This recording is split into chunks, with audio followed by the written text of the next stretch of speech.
मुंसिफ हो अगर तो कब इंसाफ करोगे, मुजरिम हैं अगर हम तो सजा क्यों नहीं देते।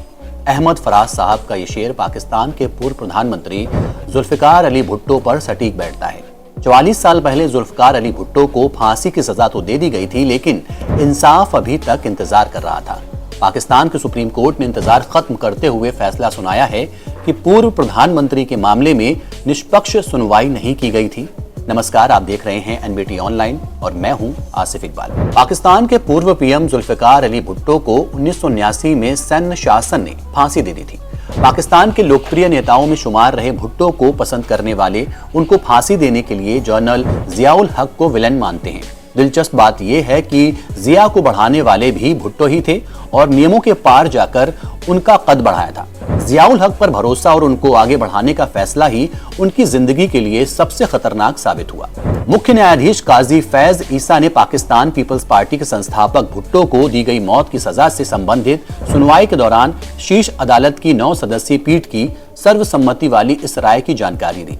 दरअसल पूर्व राष्ट्रपति आसिफ अली जरदारी ने अपने ससुर भुट्टो को हत्या के एक मामले में उकसाने के लिए दोषी ठहराए जाने और 1979 में उन्हें दी गई फांसी की सजा मामले को दोबारा विचार के लिए 2011 में उच्चतम न्यायालय भेजा था, जिसके बाद न्यायालय ने ये फैसला सुनाया है। चीफ जस्टिस ईसा ने कहा, लाहौर उच्च न्यायालय की ओर से मामले की कार्यवाही और पाकिस्तान के सर्वोच्च न्यायालय की अपील संविधान के अनुच्छेद 4 और 9 में निहित निष्पक्ष सुनवाई और उचित प्रक्रिया के मौलिक अधिकार से मेल नहीं खाती। शीर्ष अदालत ने हालांकि अपनी राय व्यक्त की, लेकिन ये भी कहा कि भुट्टो को सुनाई गई मौत की सजा को बदला नहीं जा सकता था, क्योंकि इसकी इजाजत ना तो संविधान देता है और ना ही कानून, और इसलिए ये एक फैसले के तौर पर ही देखा जाएगा। उच्चतम न्यायालय इस पर अपनी विस्तार से राय बाद में जारी करेगा। दरअसल जुल्फिकार अली भुट्टो ने 1976 में जियाउल हक को पाकिस्तान का सेनाध्यक्ष बनाया था। जिया इस पद के लिए पूरी तरह काबिल भी नहीं थे, क्योंकि वो कई अफसरों से जूनियर थे। इसके बावजूद भुट्टो ने उनको पाक सेना का चीफ बना दिया। यही उनकी जिंदगी की सबसे बड़ी चूक साबित हुई। बाकायदा भुट्टो को आगाह किया गया कि वो जिया को सेनाध्यक्ष ना बनाएं, लेकिन उन्होंने नहीं सुनी। भुट्टो का जिया के बारे में अंदाजा पूरी तरह गलत साबित हुआ और सेना प्रमुख बनने के 1 साल के अंदर ही 1977 में जियाउल हक ने तख्ता पलट कर दिया और भुट्टो पर मुकदमे हुए। उनको गिरफ्तार किया गया और उन्हें फिर फांसी पर चढ़वा दिया गया।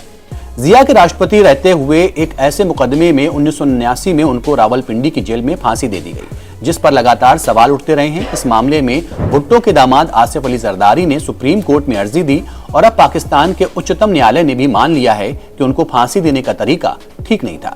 बेनजीर भुट्टो के बेटे और जुल्फिकार भुट्टो के नाती बिलावल भुट्टो ने सुप्रीम कोर्ट के फैसले के बाद कहा, न्यायिक हत्या के 44 साल और राष्ट्रपति की ओर से रेफरेंस दायर होने के 12 साल बाद आज सीजेपी ने निर्णय सुनाया। उन्होंने माना कि शहीद जुल्फिकार अली भुट्टो के केस की निष्पक्ष सुनवाई नहीं हुई थी। इन शब्दों को सुनने के लिए हमारे परिवार ने 3 पीढ़ियों तक इंतजार किया। 44 साल बाद कोर्ट ने माना है कि पाकिस्तान के पूर्व पीएम जुल्फिकार अली भुट्टो को गलत तरीके से मुकदमा चलाकर फांसी दी गई। हालांकि अब वो इस दुनिया में नहीं है, लेकिन पीपीपी के संस्थापक के माथे से गुनहगार होने का कलंक अब मिट सकता है। देखते रहिए एनबीटी ऑनलाइन।